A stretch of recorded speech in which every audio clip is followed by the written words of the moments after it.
Golden afternoon light stretched across the rows of oak chairs. The soft melody of a piano blended with the faint scent of ocean salt. Everything was perfect, precisely like the architectural blueprints he used to draw. Marcus quietly tightened his silk tie.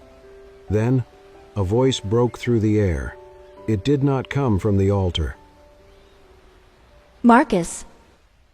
At the very back of the aisle, a silhouette stood completely still, her face obscured by the blinding glare of the sun. For a second, she did not move. Then, she stepped forward, leaving the bright halo behind. A navy blue dress, brown hair pulled back in a rush. Elena. The guests continued chatting. The piano music did not stop. However, his chest constricted. The comforting warmth of the afternoon vanished. In its place came the harsh, blinding white of fluorescent hospital lights and the agonizing, rhythmic beep of ventilators. Do not wait for me. Her voice returned, as clear as if it had never vanished for 5 years. Marcus stood paralyzed, his present shattering into fragments of memory. Why now? Why here? Why exactly when he was about to give a ring to another woman? Around him, the ceremony carried on untouched. Champagne glasses clinked somewhere in the background. Everything remained perfectly in place. Except for him. Something fundamental had already shifted, and there was absolutely no way to undo it. Seattle was drowning in rain, and the ICU felt just as merciless. Elena stood near the hospital's glass doors, staring at her own reflection as if she barely recognized it. Her scrubs were wrinkled. Her hands still shook. 3 hours earlier, in the chaos of an overcrowded shift, she had miscalculated a medication dose. The patient survived, but for 10 terrible minutes, he could not breathe, and the monitors screamed around her. He lived, but something inside Elena did not. That night was not the first time she had made a mistake. It was just the first time she could no longer convince herself it wouldn't happen again. For weeks, sleep had come in fragments, 30 minutes here, an hour there, never enough to feel real. Her thoughts blurred at the edges. Names slipped. Numbers took longer to make sense. She had started double-checking everything, then triple-checking. And still, it wasn't enough. Standing there, under the fluorescent lights, she realized something that terrified her more than the mistake itself. She was no longer sure she could trust her own hands. Before everything fell apart, their story did not begin gently. It began on a night that was already going wrong. Marcus first saw Elena in the emergency entrance of the hospital, her voice sharp, controlled, and barely holding together. She was arguing with a senior doctor, her hands shaking, her eyes red from exhaustion. "I followed protocol," she said, her voice tight. "You weren't there." The doctor dismissed her with a tired wave and walked away. Elena stood there for a second, completely still, then turned, walked outside, and sat down hard on the curb, like her body had finally given up pretending. That was where Marcus found her. He wasn't supposed to be there. He had come to deliver revised plans for a renovation project and got lost in a building that smelled like antiseptic and sleepless nights. He saw her drop her coffee without noticing. The lid popped open, dark liquid spilling across the pavement. She didn't react. Marcus picked up the cup, threw it away, and silently handed her the one he had just bought for himself. She looked at it like she didn't understand the gesture. "You look like you need it more than I do," he said. That was the first thing he ever said to her. She let out a quiet, humorless laugh, and for the first time that night, her shoulders dropped slightly. They didn't exchange numbers that day. They didn't even say goodbye properly. But Marcus came back the next evening. And the evening after that? Sometimes she spoke, sometimes she didn't. Sometimes she just sat beside him, too tired to pretend she was okay. Their relationship didn't grow from romance. It grew from survival. It grew in the spaces between exhaustion and patience, but also in the small, ordinary moments they never thought to remember. Marcus learned to wait outside the hospital without texting, knowing she might be too tired to reply. Elena learned the rhythm of his silence, the way he showed care through actions instead of words. Some nights, she would fall asleep mid-sentence on his couch, still in her scrubs, her head resting against his shoulder. He never woke her. He would just sit there, unmoving, as if protecting that moment mattered more than anything else. Other nights were lighter. She would show up at his place half awake and insist on cooking, only to forget what she was doing halfway through and start laughing at herself. Once, she burned an entire pan of pasta and blamed the stove like it had personally betrayed her. Marcus laughed so hard he had to sit down, and she threw a kitchen towel at him without any real aim. Sometimes they didn't talk about anything important at all. Just late-night walks, hands brushing, the city quieter than usual, as if it had decided to leave them alone for a while. He once spent an entire weekend redesigning a window in his plans because she mentioned, casually, that she missed morning light. She teased him for it, called him obsessive, but she never forgot. They didn't talk about forever often. They didn't need to. It lived in the way he waited, and in the way she stayed, even when she was already too tired to hold herself together. But somewhere along the way, exhaustion stopped being something she could recover from and became something she carried into everything. There were nights she didn't remember driving to his place. Mornings she woke up still in her shoes, her phone full of messages she didn't recall reading. Once, she fell asleep while boiling water and woke up to the smell of something burning. Marcus never made a big deal out of it. He just stayed closer after that. But it was his gentleness and her psychological disorder that made her feel terrible about herself. She started pulling away in ways she couldn't explain, not because she loved him less, but because being around him made her more aware of what she was becoming. Marcus saw her fading and tried to hold on tighter. Elena felt it and began to panic. Because the more he stayed, the more certain she became of one thing. If she didn't leave first, she would eventually break him too. That fateful night finally arrived. When Elena stepped into the freezing hospital parking lot, Marcus was waiting beneath a flickering street lamp. He held a black umbrella in one hand and a leather drafting tube in the other, as if he had come straight from work without thinking twice. Marcus believed broken things could be repaired. Buildings, plans, people. He took one look at her face, stepped closer, and pulled a small velvet box from his coat pocket. "Elena," he said softly, shielding her from the rain, "you can't keep doing this alone. Marry me. We'll leave. We'll start over. I'll take care of you." The diamond caught the streetlight. For a second, it looked like hope. To Elena, it felt like weight. She looked at his steady hands and understood something unbearable.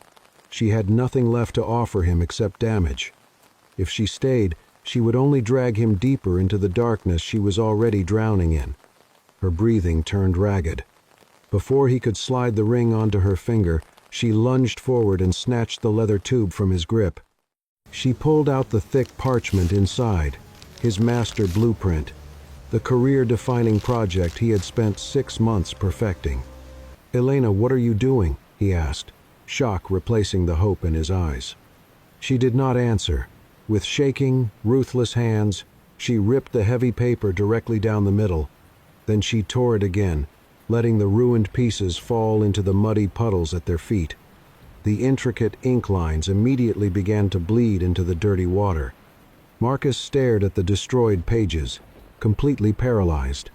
"Stop trying to fix me," Elena whispered, stepping back into the freezing rain. Her voice was cold, completely devoid of the woman he loved. "Your kindness is a poison to me right now. Do not wait for a walking corpse." She turned and walked into the dark, leaving him alone in the storm. Miles apart, the relentless Seattle rain swallowed them in different ways.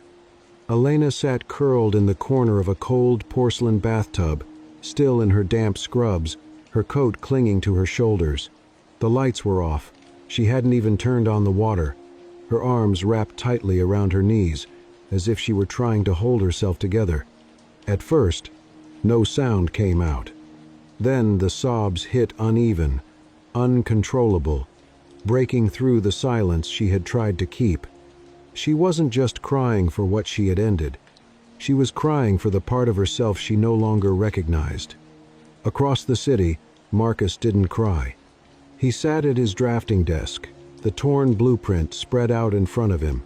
His hands moved slowly, trying to piece the fragments back together, line by line. He didn't know what he was rebuilding, only that he couldn't leave it broken.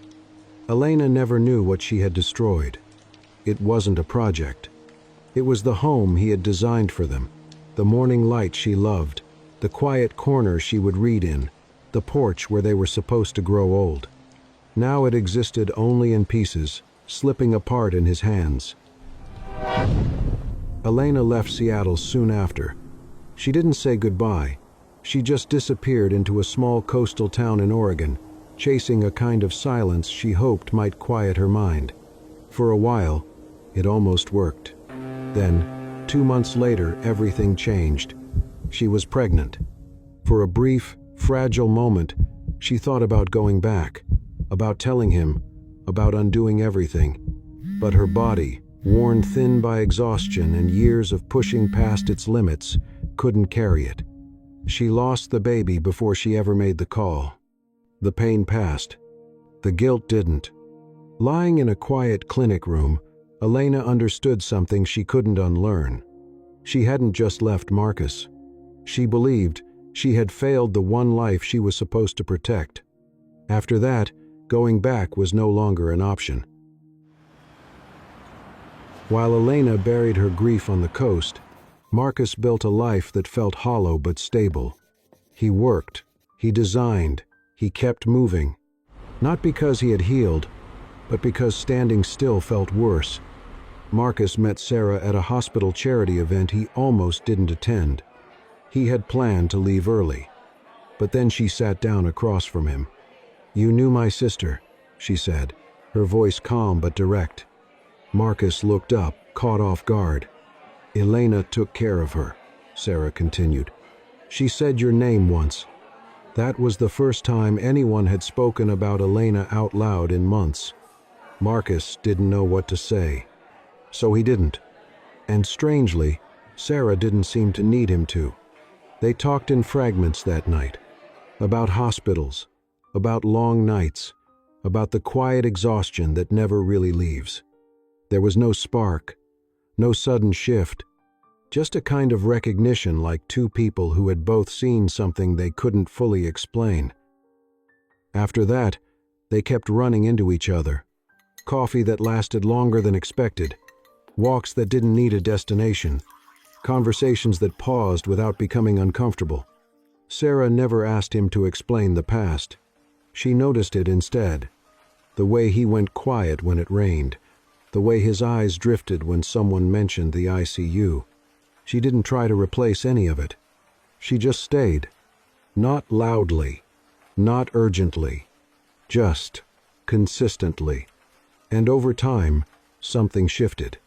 Not a sudden healing, not a clean beginning, but a slow, careful rebuilding. Marcus found himself speaking again, little by little, laughing without noticing, sitting in silence that no longer felt like something he had to endure. He never stopped remembering Elena, and Sarah never asked him to. She stood beside that memory instead, not competing with it, not erasing it, but quietly proving that life could continue even with something unfinished still inside it. The wedding was a masterpiece of elegance, held on a sweeping, manicured estate overlooking the Puget Sound. White floral arrangements cascaded down the aisles, and a string quartet played a hauntingly beautiful melody that drifted through the cool afternoon breeze. Elena stood at the very back of the venue, half hidden behind a massive stone pillar. She wore a simple navy blue dress, desperately trying to blend into the shadows. She had convinced herself she only came to say a silent goodbye, to finally close the darkest chapter of her life. She thought she was completely invisible. She was wrong. Sarah had seen her the moment she arrived.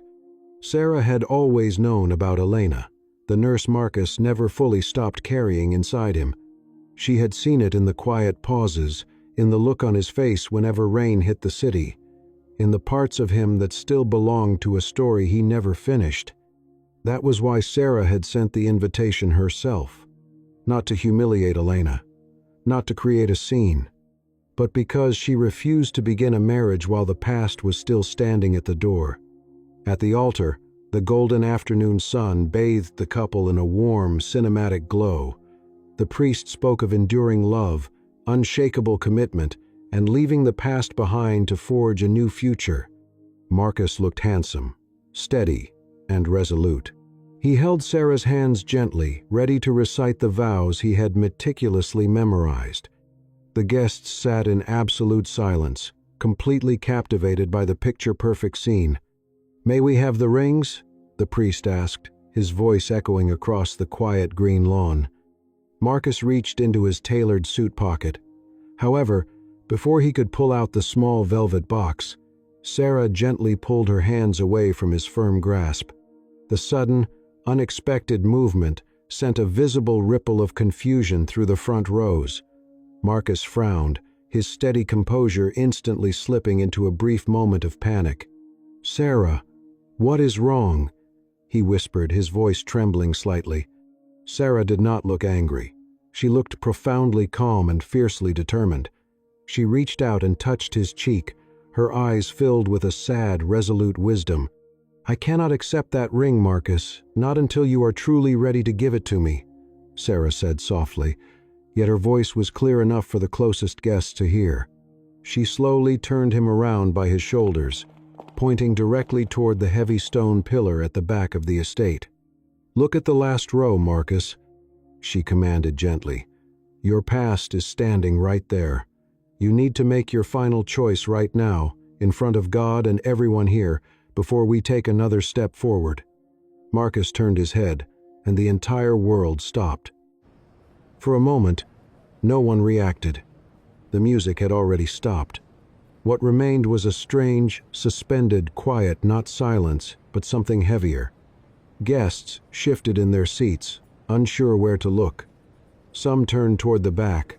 Others kept their eyes fixed on the altar, as if nothing had changed. Sarah didn't raise her voice. She didn't rush. She simply turned to the priest and gave a small, composed nod. "May we have a few minutes?" It wasn't a request that invited refusal.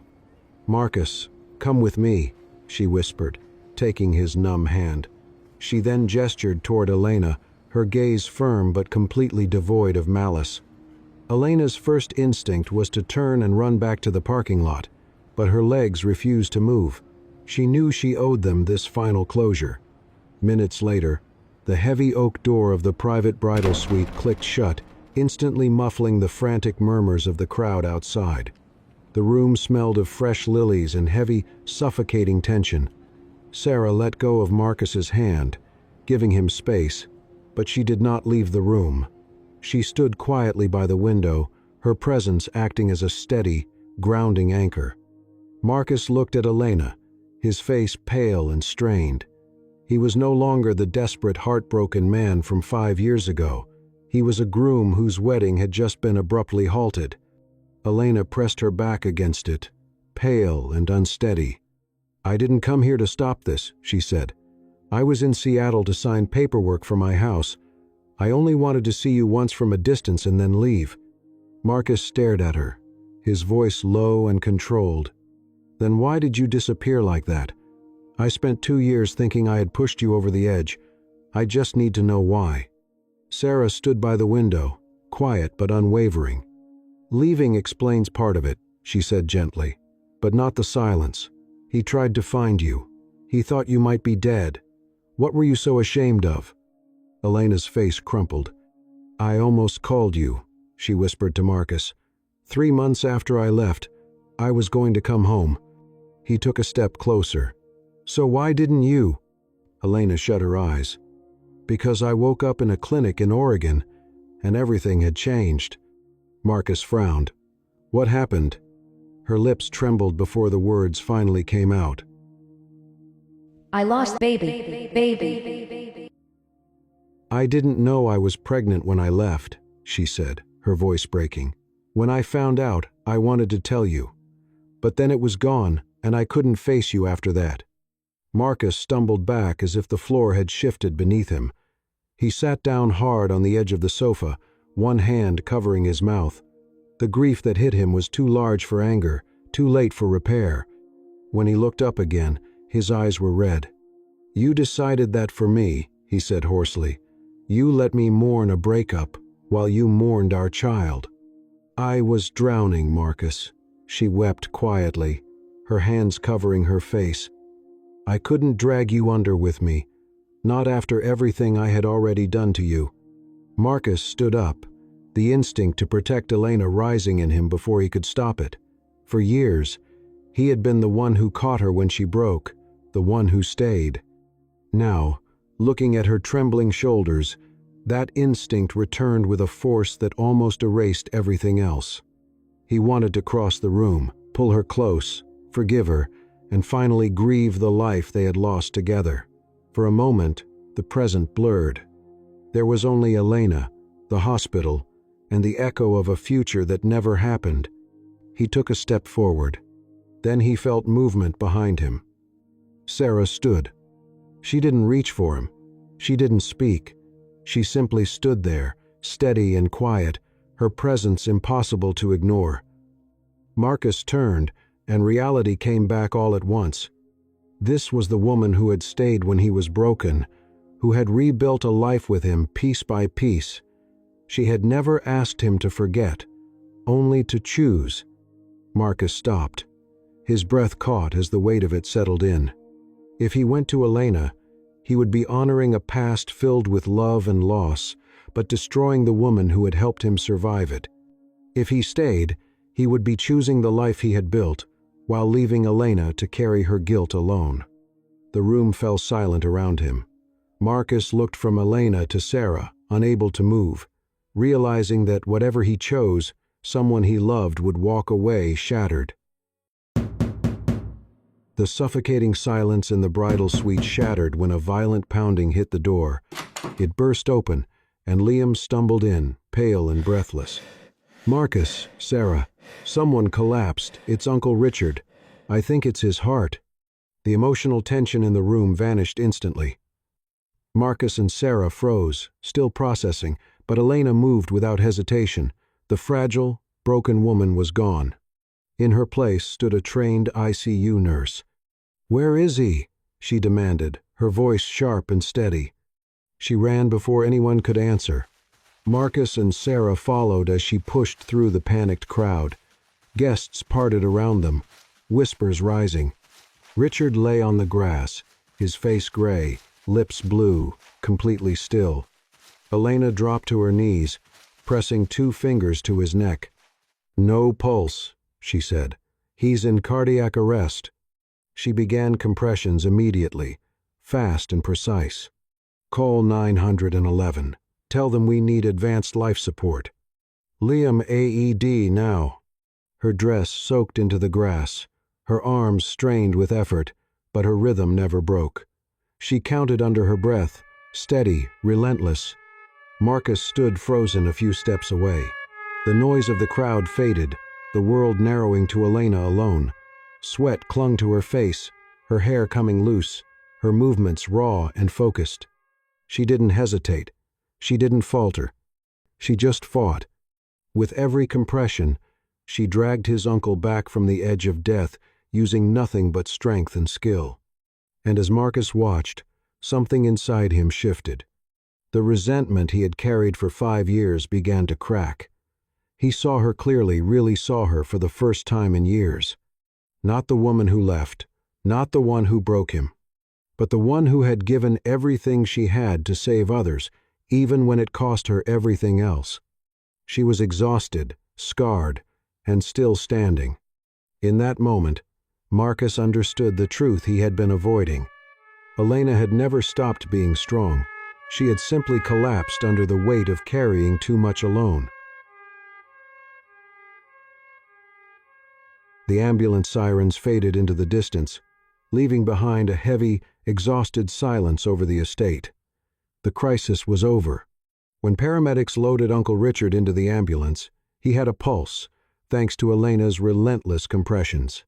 Guests lingered in uneasy clusters, whispering as the tension slowly drained from the afternoon. Elena stood near the edge of the grass, drained and unsteady. The adrenaline was leaving her body, replaced by a dull ache in her bones. Her dress was streaked with mud, her hands still shaking as she stared at them, as if they belonged to someone else. Footsteps approached behind her. Marcus stopped a few feet away, his jacket gone, his tie loosened.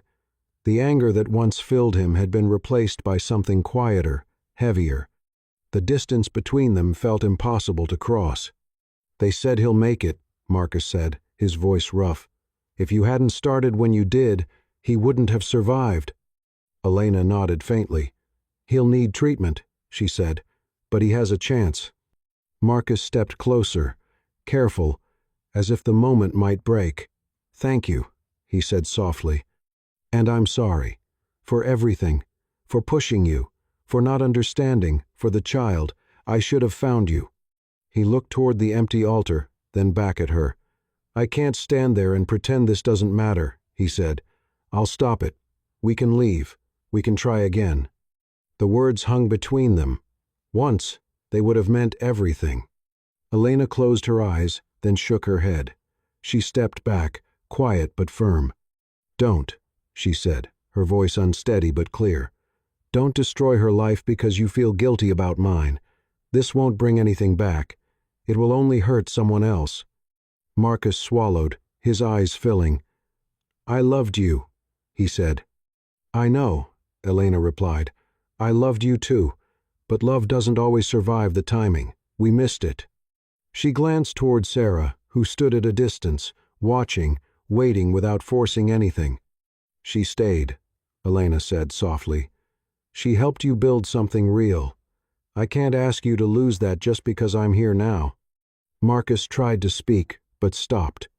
The truth settled between them, heavy and undeniable. Elena gave a small, tired smile. "We loved each other," she said. "Just not at the right time. I'm not your future, Marcus. I'm only part of your past." The wind moved softly across the lawn, carrying the distant echo of voices returning to the ceremony. Somewhere, chairs shifted, music resumed, and life as if nothing had changed. Marcus stood there, caught between what had been and what still waited for him.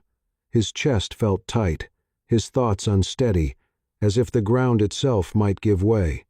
He looked at Elena, seeing the exhaustion in her face, the quiet acceptance in her eyes. She was no longer asking anything from him. That was what made it harder. Then he turned toward Sarah. She hadn't moved. She stood with the same calm patience, giving him space, trusting him to decide without pressure. In that silence, Marcus understood something he had been avoiding. Love was not only about what you felt. It was about what you chose to protect and what you were willing to leave behind. He took a slow breath, letting it steady him. The past was still there, still real, still painful, but it was no longer the place he could live. When he looked back at Elena, there was no anger left, only a quiet understanding. What they had mattered, what they lost would always matter. But it was over. Elena seemed to understand without words. She gave a small nod, as if releasing him from something he had carried for too long. For the first time, Marcus felt the weight shift, not disappear, but change, becoming something he could finally carry forward without breaking. And with that, he turned away. The cool afternoon breeze moved gently across the lawn, easing the weight that had lingered for years. Marcus looked at Elena for a long moment. He didn't argue. He simply nodded, a quiet acceptance passing between them. He understood now that holding on to the past would only damage what still stood in front of him. Then he turned and walked back toward Sarah. The guests slowly returned to their seats as the music resumed. When Marcus reached the altar, he took Sarah's hands. This time, his grip was steady and certain, not hesitant, not divided. When he kissed her, it was not out of escape, but choice. Across the city, Elena sat alone in an airport terminal, waiting for her flight. Rain tapped softly against the windows as the skyline faded into the evening. She had come to Seattle carrying years of guilt. Now, she felt something lighter, still fragile, but no longer crushing. There was no miracle, no second chance waiting at the end of the story. Only the quiet truth that some things cannot be undone, only understood. They had survived what broke them, and that would have to be enough. On the plane, Elena reached into her bag and pulled out a worn notebook. For years, it had held the names of people she could not save, the mistakes she could not forget, and the life she had lost. She opened to a blank page and paused. Then, instead of writing an apology or a goodbye, she wrote a single name, Richard. She stared at it for a long moment, her hand finally steady. For the first time in years, the list no longer felt like a record of failure. It felt like something else. Not redemption, not forgiveness, but a beginning. Sometimes, the bravest thing we can do is walk away not because the love faded, but because the timing died. Growth demands a heavy price, and the choices made in our darkest storms echo for a lifetime. If you've ever had to leave a piece of your heart in the past to build a better future, share your story in the comments. We read every single one. At Soul Stirring Stories, we explore the complex, beautifully messy reality of being human. If you appreciate stories that leave you thinking, please subscribe and join our community. Remember, it is never too late to start a new page.